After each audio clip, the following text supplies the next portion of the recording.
Bon et tendre Père Céleste, on te remercie de cette sainte journée de sabbat. Merci que l'on puisse se réunir librement en cette Église afin de t'adorer, de te rendre gloire, Seigneur. Seigneur, on te demande ta présence, par ton esprit et que tu chasses le malin de cet endroit et que l'on puisse bien comprendre ce que tu veux nous enseigner durant ce culte. C'est au nom de ton Fils qu'on te demande ces choses. Amen. Amen. Apocalypse 14, versets 6 et 7. « Je vis un autre ange qui volait au milieu du ciel. Il avait un évangile éternel pour l'annoncer aux habitants de la terre, à toute nation, à toute tribu, à toute langue et à tout peuple.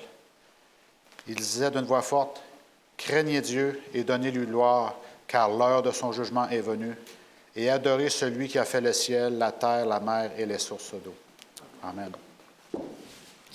Alors, vous avez sûrement remarqué dans les versets que l'on vient de lire, il y a 3 impératifs. Le premier, c'est « Craignez Dieu ». Le second, c'est « Donnez-lui gloire ».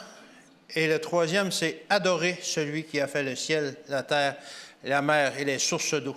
Alors, 3 impératifs, 3 verbes à l'impératif, ou on pourrait dire 3 commandements. Mais pourquoi il nous donne ces commandements dans ces versets-là? Il le dit, ce verset-là le dit pourquoi. C'est marqué, cela dit, « Car l'heure de son jugement est venue ». Il y a la préposition « car » que l'on pourrait changer par « parce que ». Alors, il donne la raison pourquoi on doit craindre Dieu, lui donner gloire et l'adorer. Alors, c'est parce que l'heure de son jugement est venue. Alors, on va examiner aujourd'hui un peu plus en détail, qu'est-ce que c'est vraiment que le jugement? Qu'est-ce que ça implique, le jugement, selon la Bible? Alors, la plupart des gens pensent que le jugement, c'est un événement qui va se produire dans le ciel et que ça va arriver comme ça, alors un jour. Mais en réalité, la Bible ne nous parle pas du jugement comme d'un événement. Elle parle plutôt du jugement comme d'un processus. Ça, c'est un processus qui se déroule en différentes étapes. Un processus qui commence, dont la première phase commence avant la seconde venue de Jésus, avant la fermeture de la porte de la grâce. Alors, on va examiner les trois éléments de ce processus-là, mais on va étudier principalement aujourd'hui la première phase du jugement. Juste pour vous mettre sur la voie, la première phase du jugement, on la retrouve dans Apocalypse 14, versets 6 et 7, que l'on a lu tout à l'heure, car l'heure du jugement est venue. La seconde phase du jugement se déroule durant le millénium. On retrouve ça dans Apocalypse 20, versets 4 à 6. Vous pourrez aller les consulter si cela vous tente, si vous voulez plus de détails. La troisième phase du jugement se déroule après le millénium. On retrouve ça dans Apocalypse 20, versets 13 à 15. Alors, le jugement n'est pas un événement ponctuel, mais c'est un processus qui se déroule en 3 temps. Alors, durant cette leçon, on va étudier principalement le premier stage, la première phase de ce processus, qui est celui qui précède la venue de Jésus, la seconde venue de Jésus, et qui se déroule avant la fermeture de la porte de grâce. Mais pour étudier le jugement, on va devoir aller dans la Genèse, parce que dans les versets que l'on fait référence, le verset que nous avons lu tout à l'heure, Apocalypse 14, 6 et 7, ça dit ceci, « Et adorez celui qui a fait le ciel, la terre, la mer et les sources d'eau. » Alors, pour savoir qu'est-ce qu'il en est, on doit retourner dans la Genèse pour avoir plus de détails. Dans la Genèse, on va regarder quelle est l'origine de l'homme. Comment est-ce que l'homme a été formé? C'est des choses que vous savez, mais il est toujours bon de se rappeler ces choses-là. Dans la Genèse 2, en Genèse 2, verset 7, ça dit ceci. « L'Éternel Dieu forma l'homme de la poussière de la terre. » Alors, il a formé le corps. « Il souffla dans ses narines un souffle de vie, qui est la source de vie. Et l'homme devint un être vivant. » Il devint l'homme lui-même, une entité entière. La version Darby de la Bible et la version Martin disent qu'il devint il devint une âme vivante. Au lieu de dire qu'il devint un être vivant, il devint une âme vivante. Alors l'âme vivante, c'est l'entité entière de l'homme, c'est le corps, qui est la matière, et la vie, le souffle de vie que Dieu a mis dans son nez. Il a soufflé dans son nez. Alors notre nature physique est donc formée de la poussière de la terre, des différents éléments que l'on retrouve sur la terre. Ce n'est pas vraiment de la terre, mais c'est les différents éléments que l'on retrouve dans la terre. Et il y a d'autres versets qui nous disent aussi que l'on a été fait de l'argile du potier. Mais à ce stade, lorsque Dieu a formé le corps d'Adam, le corps d'Adam était sans vie. On ne peut pas dire qu'il était un corps mort parce qu'il n'y avait pas eu encore la vie, mais il était sans vie. Alors, Dieu, il avait encore quelque chose à faire pour lui donner vie. Il devait souffler dans ses narines pour lui donner le souffle de vie. Autrement dit, il devait le brancher à la source de vie. Et l'homme devint une âme vivante. Pour résumer, on a un corps qui est composé de matière. Nous sommes un être vivant. Nous sommes une âme vivante. Et nous possédons un corps matériel. Notre corps, c'est composé de matière. Et dans ce corps, il y a un cerveau. Il y a un cerveau qui est le centre de commande où nous analysons et on range les informations qui nous parviennent à travers les 5 sens de notre corps. Tout ça nous parvient à travers nos sens et est analysé par le cerveau et est entreposé aussi dans notre cerveau. Et notre cerveau, il est aussi composé de matière. C'est aussi des éléments. Alors, le cerveau, c'est quelque chose de physique. C'est, on pourrait dire, l'ordinateur qui gère toute notre vie. Alors, mais ce cerveau-là ne peut pas fonctionner tant que Dieu ne l'a pas branché à la source de vie. Tant qu'on n'a pas branché l'ordinateur dans la prise électrique, ça ne peut pas fonctionner. Alors, le tout est animé par un système électrique, et c'est vraiment vrai ce que nous dit la science aujourd'hui. On a un réseau électrique en nous qui nous permet de faire fonctionner nos muscles, etc., de penser et tout. Alors, c'est à ce moment-là, lorsque l'on est branché, que l'on devient un être vivant ou une âme vivante. Alors, c'est bien, mais c'est comme ça qu'était Adam qu'il était la nature d'Adam à la création. Mais à la mort d'une personne, à la mort d'Adam ou à notre mort à nous, est-ce que nous sommes encore le même personnage que nous avons été à la création? Est-ce qu'Adam, après 930 ans de vie, était encore le même qu'il était à ses débuts? Bien entendu, non. Il avait eu, au cours de sa vie, accumulé toutes sortes d'expériences puis toutes sortes de connaissances qui avaient forgé son identité personnelle. Alors, de l'être vivant qu'il était au début, maintenant, sans identité personnelle, il avait maintenant une identité personnelle. C'est la même chose pour nous. Tout ce que notre cerveau reçoit à travers nos 5 sens, ça construit notre identité personnelle, selon ce que l'on vit, selon ce que les choses qu'on pense. Alors, nous devenons tout ce que nous avons appris ou que nous avons vécu au cours de notre vie. Alors, c'est comme ça que notre identité personnelle se développe. Et en plus, un miracle de la vie, c'est qu'il n'y a pas 2 personnes pareilles dans le monde qui ont la même identité personnelle. Et c'est normal parce que personne d'entre nous ne vivons les mêmes choses qu'un autre. Ou même si on vit parfois les mêmes expériences, on va les analyser différemment et ça va construire notre identité personnelle d'une façon différente. Alors, cette identité personnelle-là, on peut l'appeler aussi notre caractère. Alors, c'est comme ça qu'on construit notre caractère à travers ce que nous vivons,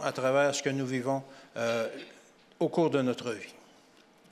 Mais qu'est-ce qui arrive lorsque l'on meurt? Lorsqu'Adam est mort, ou même lorsque nous mourons, qu'est-ce qui arrive?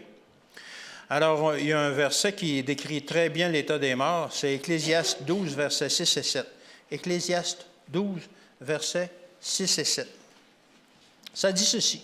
« Avant que le cordon d'argent se détache, que le vase d'or se brise, que le seau se rompe sur la source et que la roue se casse sur la citerne, avant que la poussière retourne à la terre comme elle y était et que l'esprit retourne à Dieu qui l'a donné. Alors on voit qu'à la mort, le corps et aussi le cerveau, tout ce qui conduit le corps, est débranché et ces matières-là retournent dans la poussière, retournent dans le sol et se désintègrent. Mais qu'est-ce qui arrive avec notre identité propre que l'on a développée au cours de toute notre vie? Qu'est-ce qui en arrive? Est-ce qu'elle retourne à la poussière? Qu'est-ce qui est arrivé à l'identité d'Adam à sa mort? Notre identité n'est pas faite de matière. Elle est plutôt faite, comme la science nous le dit, de connexions électriques entre nos cellules et ce qu'on appelle des synapses. C'est ça qui forme notre identité personnelle. Et qu'est-ce qu'elle devient à ce moment-là, notre identité personnelle? Alors, en fait, notre identité personnelle, elle est enregistrée par Dieu. Il y a une biographie complète de notre vie, de nos actions, de nos pensées, de ce que nous sommes qui est conservée dans le ciel. Et Dieu possède une version complète de la vie d'Adam dans le ciel, comme il possède une version complète de la vie de chaque homme qui est passé sur la terre. Et c'est la Bible qui nous enseigne ça. Voyons quelques versets. Alors, nos actions sont enregistrées. 2 Corinthiens 5, verset 10. 2 Corinthiens 5, verset 10. Car il nous faut tous comparaître devant le tribunal de Christ. Alors on voit qu'il y a un jugement, afin que chacun reçoive selon le bien ou le mal qu'il aura fait. Alors nos actions, ils sont là, étant dans son corps. Nos actions vont devenir à ce moment-là des éléments de preuve qui seront examinés lors de notre jugement. Nos paroles aussi sont enregistrées. Nos paroles sont enregistrées, vous trouvez ça dans Matthieu 12, versets 36 et 37. Matthieu 12, versets 36 et 37.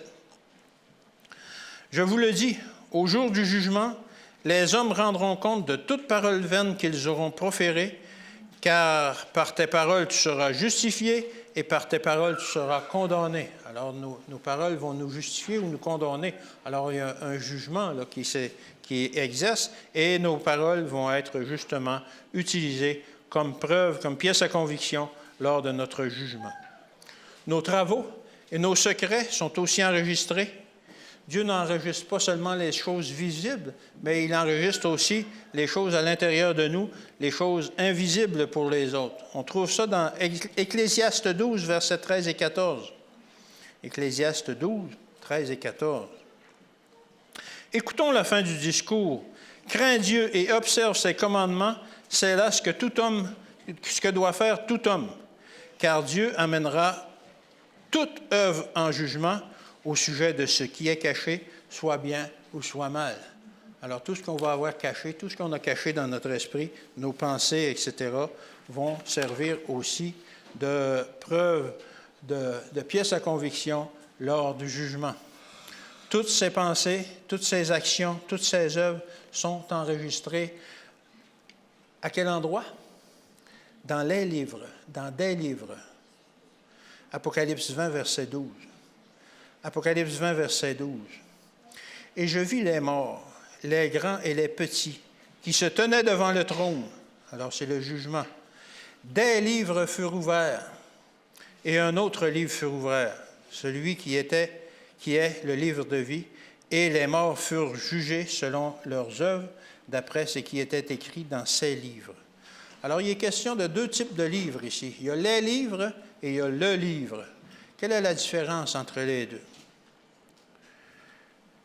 La Bible nous renseigne très bien là-dessus. La Bible elle-même nous dit que nos actions, comme on l'a vu tout à l'heure, nos pensées et nos motifs, etc., tout ça est enregistré dans le ciel présentement. Mais la Bible est elle-même une illustration de ce principe. Où est-ce que Dieu réside, où est-ce que Jésus réside personnellement, présentement? Dans le ciel. Alors, il réside dans le ciel. Mais il est aussi présent sur la terre. Comment? À travers sa parole, à travers la Bible, à travers 66 livres qui ont été écrits et qui sont la transcription des actions, des pensées et des œuvres et du caractère de Jésus. Alors, c'est à travers elle que nous pouvons le découvrir. Alors, il est présent physiquement dans le ciel, il est présent à travers sa parole sur la terre. Et pour nous, c'est le contraire. Nous sommes présents personnellement et physiquement ici sur terre, on est là sur terre, mais nous sommes aussi présents dans le ciel présentement à travers les livres où sont enregistrées toutes nos actions, toutes nos pensées, toutes nos œuvres, tout notre caractère. Ce sont ces livres que l'on vient de voir dans Apocalypse 20, verset 12, lorsque l'on dit « Et des livres furent ouverts ». Alors, c'est le livre qui contient toutes nos vies, toutes les vies de tous les gens sur la terre jusqu'à aujourd'hui qui vont être amenés en jugement. Alors, ces livres contiennent toute notre biographie personnelle, toute notre vie, chaque action, chaque parole, ce qui motive nos actions, nos actes, chaque opportunité de faire du bien que nous avons saisi ou que nous avons rejeté. Dans ces livres, il y a un parfait compte-rendu de notre vie terrestre. Alors, c'est en quelque sorte notre esprit qui retourne à Dieu sous forme de ces choses-là. Dieu conserve dans ses archives célestes un autre moi. Il y a un autre Alain au ciel qui est conservé sous forme d'écrit, et il y a un autre vous aussi qui est conservé dans le ciel à travers ses archives.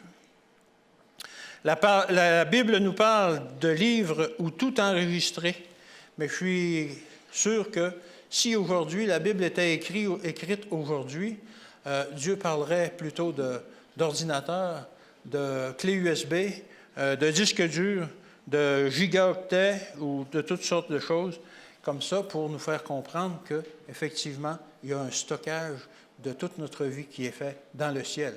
Je ne sais pas si dans le ciel, c'est vraiment des livres, mais en tout cas, toute notre vie est stockée directement au ciel présentement. Alors, que contient ces livres? C'est notre vie, on l'a dit. Mais les versets dans Apocalypse 20 au verset 12 nous dit aussi que des livres furent ouverts et un autre livre fut ouvert aussi. Alors, il y a des livres et il y a un livre. Alors, qu'est-ce que contient le livre au singulier? Tantôt, on a vu les livres qu'elle contenait. Maintenant, qu'est-ce que contient le livre? Alors, ce livre contient des noms. Les livres contiennent des actions, des paroles, des pensées, mais le livre contient des noms. Alors, on va voir de quoi il s'agit. Philippiens 4 au verset 3. Philippiens 4 au verset 3. « Et toi aussi, fidèle collègue, oui, je te prie de les aider, elles qui ont combattu pour l'Évangile avec moi et avec Clément et mes autres compagnons d'œuvre, dont les noms sont écrits dans le livre de vie. » Ce livre contient le nom de tous ceux qui sont sauvés, de ceux qui ont droit à la vie éternelle. Un autre verset, Apocalypse 3, verset 5. Apocalypse 3, au verset 5. « Celui qui vaincra sera revêtu aussi de vêtements blancs. Je ne effacerai point son nom du livre. » Encore une fois, on parle du livre au singulier. « Et je confesserai son nom devant mon Père et devant les anges. » On parle aussi à ce moment-là du jugement que Dieu va nous représenter. Il va confesser notre nom devant son Père et devant ses anges. Alors, le livre contient des noms. Un autre passage qui nous parle du livre, le livre, Apocalypse 13, verset 8. Apocalypse 13, au verset 8. « Et tous les habitants de la terre l'adoreront, ceux dont le nom n'a pas été inscrit dès la fondation du monde dans le livre de vie de l'agneau qui a été immolé. » Alors, encore une fois, les noms sont inscrits dans le livre. Un autre passage, on a parlé tout à l'heure dans l'école du sabbat de Moïse, qui argumentait avec Dieu alors que Dieu voulait détruire Israël, qui avait adoré un autre Dieu. Vous trouvez ça dans Exode 32, versets 31 à 32. Exode 32, 31 à 32. Ça dit ceci. « Moïse retourna vers l'Éternel et dit, « Ah, ce peuple a commis un grand péché, ils se sont fait un dieu d'or. Pardonne maintenant leur péché, sinon, efface-moi de ton livre que tu as écrit. » Encore une fois, livre au singulier, et Moïse savait que son nom était écrit dans ce livre. Donc, la différence entre les livres et le livre, c'est que dans les premiers livres sont inscrits toute notre vie, alors que dans le livre sont inscrits le nom de ceux qui sont sauvés. J'espère que mon nom est là. Et que le vôtre aussi. Alors, dans ce livre seront inscrits le nom des vainqueurs, de ceux qui sont sauvés. Est-ce que tout le monde doit comparaître en jugement? Est-ce que tous nous devons comparaître en jugement? Est-ce que le jugement est pour tous? Et comment se déroule ce jugement? Comment se déroule le jugement? On voit ça dans 2 Corinthiens 5 au verset 10. 2 Corinthiens 5 au verset 10. Car il nous faut tous comparaître. Alors, tout le monde va comparaître, tous. Tous, ça exclut personne, ça. Devant le tribunal de Christ, afin que chacun reçoive selon le bien ou le mal qu'il aura fait, étant dans son corps. Chaque personne devra donc comparaître en jugement. À quel endroit maintenant se déroule le jugement? À quel endroit se déroule le jugement? On trouve ça, qui est l'endroit où c'est décrit dans Daniel 7, au verset 9 à 10. Daniel 7, 9 à 10, qui décrit le jugement. « Je regardais pendant que l'on plaçait des trônes, et l'Ancien des jours s'assit. » Où est-ce que se passe cette scène? Où est-ce que Dieu demeure? Est-ce que Dieu demeure sur terre? Est-ce que Dieu est partout? Quand vous dites notre Père, vous dites notre Père qui est aux cieux. Alors, cette scène se déroule aux cieux. Son vêtement était blanc comme la neige et les cheveux de sa tête étaient comme la laine pure.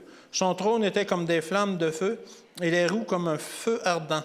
Un fleuve de feu coulait et sortait de devant lui. 1000 milliers le servaient et 10 000 millions se tenaient en sa présence. Alors, qui sont ces personnages? Ce sont les anges. Les juges s'assirent, un jugement, et les livres furent ouverts. Alors, à ce moment-là, ce verset décrit l'installation du tribunal pour le jugement. Nous voyons donc que le jugement se déroule dans le ciel, là où réside l'Ancien des jours, ainsi que les anges. Mais à quel moment se déroule ce jugement? À quel moment est-ce qu'il se déroule? À la fin des temps, après la fermeture de la porte de la grâce, lorsque tout le monde va être monté au ciel, etc.? Pas vraiment. Le jugement se déroule avant la fermeture de la porte de la grâce, avant la seconde venue de Jésus. Je parle toujours de la première partie du jugement. Cette partie-là se déroule avant la fermeture de la porte de la grâce. Et c'est le livre de l'Apocalypse qui nous le dit, dans les versets que l'on a lus tout à l'heure. Parce que ça dit que l'Évangile, à ce moment-là, sera encore prêché lorsque le jugement sera venu et avant que Jésus revienne. Apocalypse 14, versets 6 et 7. C'est encore dans les mêmes versets que l'on a lus tout à l'heure. Il y a beaucoup de choses dans ce verset-là. Et ça dit ceci. On va le relire.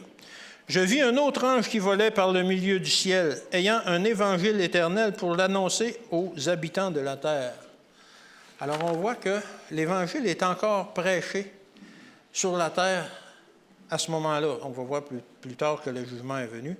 À toute nation, à toute tribu, à toute langue et à tout peuple. Il disait d'une voix forte, « Craignez Dieu et donnez-lui gloire, car l'heure de son jugement est venue, et adorez celui qui a fait le ciel, la terre, la mer et les sources d'eau. » Alors, on voit qu'il y a un ange qui prêche.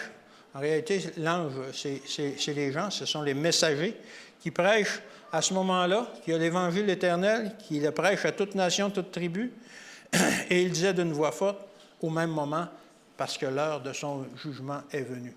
Il n'est pas dit que parce que l'heure du jugement viendra, ou parce que l'heure du jugement a été accomplie, mais durant que l'Évangile est prêché, l'heure du jugement est déjà venue.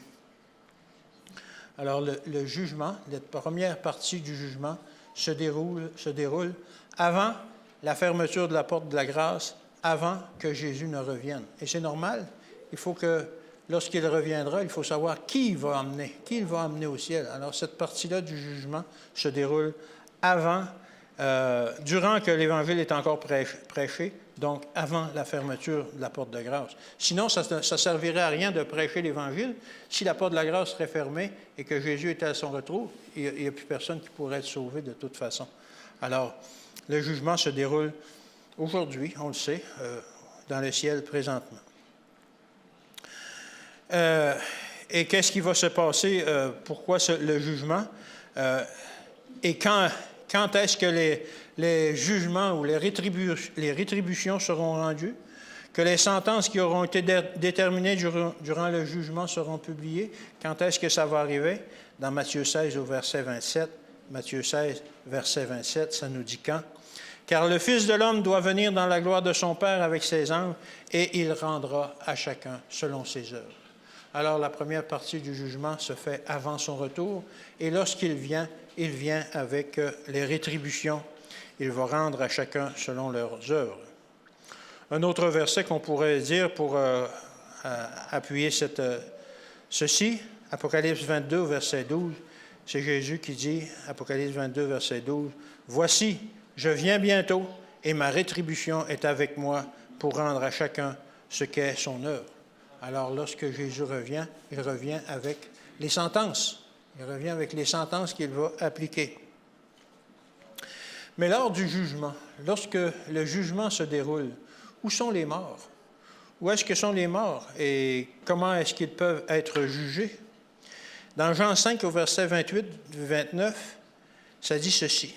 « Ne vous étonnez pas de cela, car l'heure vient où tous ceux qui sont dans les sépulcres entendront sa voix et en sortiront. Ceux qui auront fait le bien ressusciteront pour la vie, mais ceux qui auront fait le mal ressusciteront pour le jugement. » Alors, on voit que lorsque Jésus revient, les morts sont encore dans les sépulcres. Alors, ils ont été jugés, mais ils sont encore dans les sépulcres. Comment est-ce que ça peut se produire? Les morts sont dans la tombe. Et c'est le jugement qui déterminera quelle sentence, lorsqu'ils vont ressusciter, ils vont avoir. Certains ressusciteront pour la vie, d'autres pour le jugement.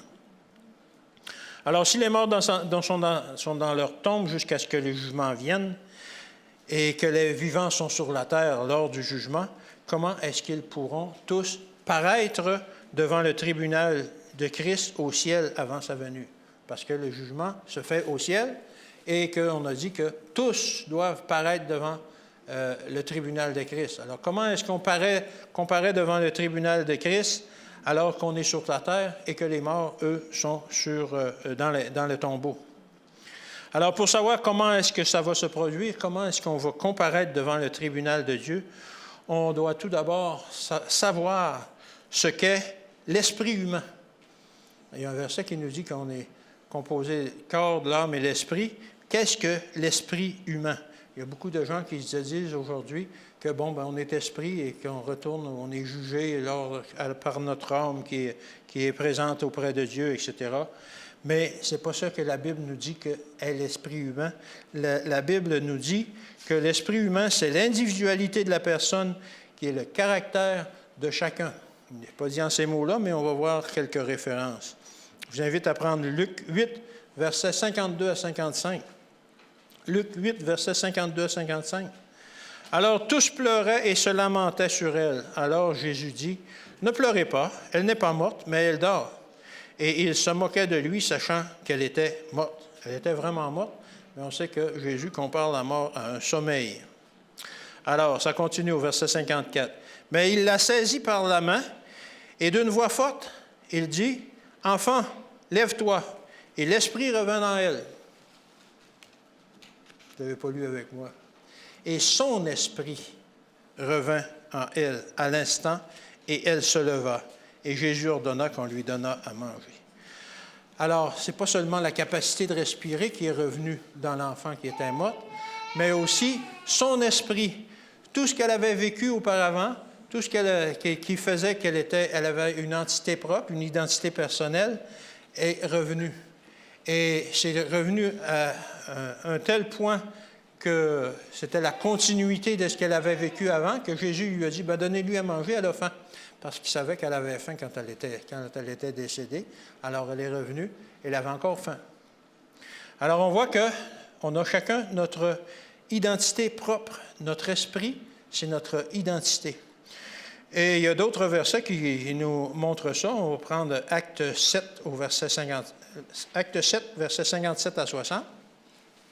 Acte 7, versets 57 à 60. Ils poussèrent alors de grands cris, et se bouchant les oreilles, ils se précipitèrent tous ensemble sur lui. Ils le traînèrent hors de la ville et le lapidèrent. Les témoins déposèrent leurs vêtements aux pieds d'un jeune homme nommé Saul. Et ils lapidèrent Étienne qui priait en disant, « Seigneur Jésus, reçois mon esprit. » Puis, s'étant mis à genoux, il s'écria d'une voix forte, « Seigneur, ne leur impute pas ce péché. » Et après ces paroles, il s'endormit. Alors, Étienne savait très bien que son esprit, son identité personnelle allait être gardée dans le ciel, dans les livres. Même chose pour Jésus. Jésus confirme cette assertion aussi dans Luc 23, verset 46. Luc 23, verset 46. Jésus s'écria d'une voix forte, « Père, je remets mon esprit entre tes mains. » Et en disant ces paroles, il expira. Alors, Dieu a accueilli l'esprit de Jésus. Quel était son esprit? Ce n'était pas une âme immatérielle. C'était son identité propre, c'était son identité à lui. Et lorsque Jésus est ressuscité, qu'il a repris son esprit, que Dieu lui a redonné son esprit, est-ce qu'il savait, est-ce que c'était la continuité de sa vie d'avant? Exactement. Est-ce qu'il se souvenait que Pierre l'avait renié? Est-ce qu'il se souvenait du nom de ses apôtres? Est-ce qu'il se souvenait que Judas l'avait trahi? Bien entendu. Alors, l'esprit qui est revenu en Jésus, c'est son identité propre. Ellen White, dans son livre Maranatha, nous dit ceci à la page 301. « Notre identité personnelle est préservée lors de la résurrection. Quoique ce ne soit pas les mêmes particules, ce n'est pas les mêmes particules qui concourent ou la matière. Les mêmes particules de matière ou la même substance qui sont descendues dans la tombe, les œuvres merveilleuses de Dieu sont un mystère pour l'homme. L'esprit, le caractère de l'homme est retourné à Dieu pour être préservé. » Alors, l'identité personnelle est retournée à Dieu pour être préservée. À la résurrection, chaque homme recevra son propre caractère. Dieu, en son temps, appellera celui qui est mort, lui redonnant le souffle de vie, faisant revivre les os desséchés. Le même corps reviendra, mais il sera maintenant libre de maladies et de défauts. Il reviendra avec la même individualité et les mêmes caractéristiques. Alors les amis pourront se reconnaître l'un l'autre. Alors c'est merveilleux. Lorsque l'on va être ressuscité, lorsque l'on va être au ciel, on va pouvoir reconnaître nos amis, on va pouvoir se réunir ensemble, se parler et tout et tout. Et c'est la même chose qui va arriver après le millénium, lorsque les méchants vont reprendre vie aussi. Alors, comment est-ce que le jugement fonctionne vraiment? Lorsque je vous disais tout à l'heure, comment est-ce qu'on peut comparaître devant le tribunal de Christ si on est mort, si on n'est pas là? Qui est présent dans la salle de tribunal? Apocalypse 20, au verset 11 et 12. Apocalypse 20, versets 11 et 12. Puis je vis un grand trône blanc, et celui qui était assis dessus, la terre et le ciel s'enfuirent devant sa face, et il ne fut plus trouvé de place pour eux.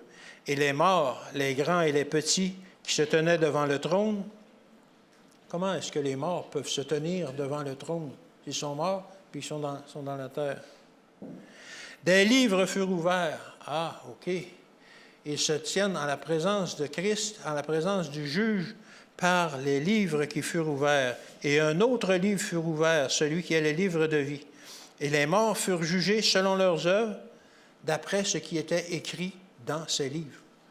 Alors, comment est-ce qu'on est jugé en présence? Comment tous sont jugés?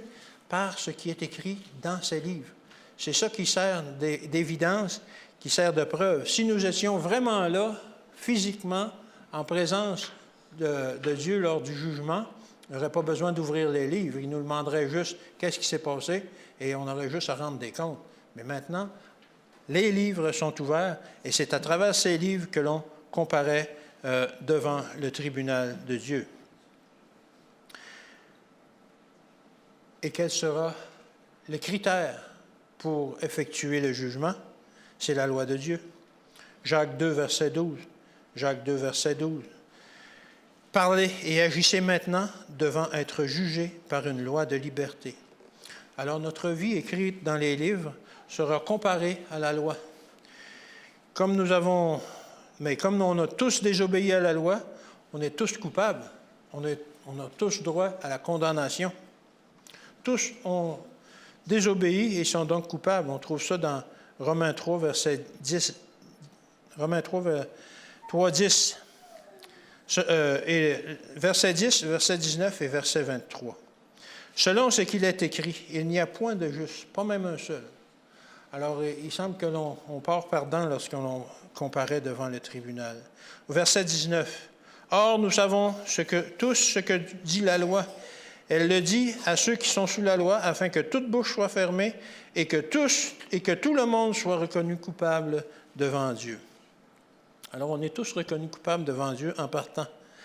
Et au verset 23, « Car tous ont péché et sont privés de la gloire de Dieu. » Alors ça, c'est l'état de l'homme. C'est ce qui est écrit dans les livres. C'est toutes nos actions qui sont écrites dans les livres qui, lorsque comparées à la loi, nous condamnent. Et la condamnation, bien, elle est simple. On trouve ça dans Romains 6, verset 23, « Car le salaire du péché, c'est la mort. » Et Satan se fait un plaisir de nous accuser, de nous dire, « Ah, vous êtes pécheurs, vous n'avez pas droit à la vie éternelle. Vous n'avez pas droit parce que vous avez commis des péchés et que le salaire du péché, c'est la mort. » Et on retrouve ça dans Zacharie 3, verset 1, où il accuse Josué. « Il me fit voir Josué, le souverain sacrificateur, debout devant l'ange de l'Éternel et Satan qui se tenait à sa droite pour l'accuser. » Alors Satan nous accuse continuellement en nous disant, « Vous ne pouvez pas avoir le salut parce que vous êtes des pécheurs, vous avez désobéi à la loi. » Alors, si Jésus nous jugeait strictement sur ce qui est inscrit dans les livres concernant notre vie, nous serions assurément condamnés. Mais alors, comment pouvons-nous comparaître avec assurance devant notre Créateur? Bien, c'est qu'il y a une bonne nouvelle. C'est que Jésus est venu sur la terre et il a vécu la vie parfaite que nous aurions dû vivre, et il est mort à notre place pour que nous puissions bénéficier de sa vie à lui, de sa vie éternelle. Si nous croyons en lui, si nous nous repentons, si nous prenons le baptême, si nous confessons nos péchés et que nous remettons notre vie entre ses mains, alors nous pourrons nous aussi bénéficier du salut, car Jésus en a payé le prix. Il a payé le prix du salut. Et vous pouvez aller dans 1 Pierre 1, verset 18 à 20. 1 Pierre 1, verset 18 à 20, ça dit ceci, « Sachant que ce n'est pas par des choses périssables, par de l'argent ou de l'or que vous avez été rachetés, de la vaine manière de vivre que vous aviez hérité de vos pères, mais c'est par le sang précieux de Christ, comme d'un agneau sans défaut et sans tache, prédestiné avant la fondation du monde et manifesté à la fin des temps à cause de vous. » Alors, il y a des livres qui nous accusent, où sont écrits toute notre vie, tous nos péchés et toutes nos actions dans notre vie.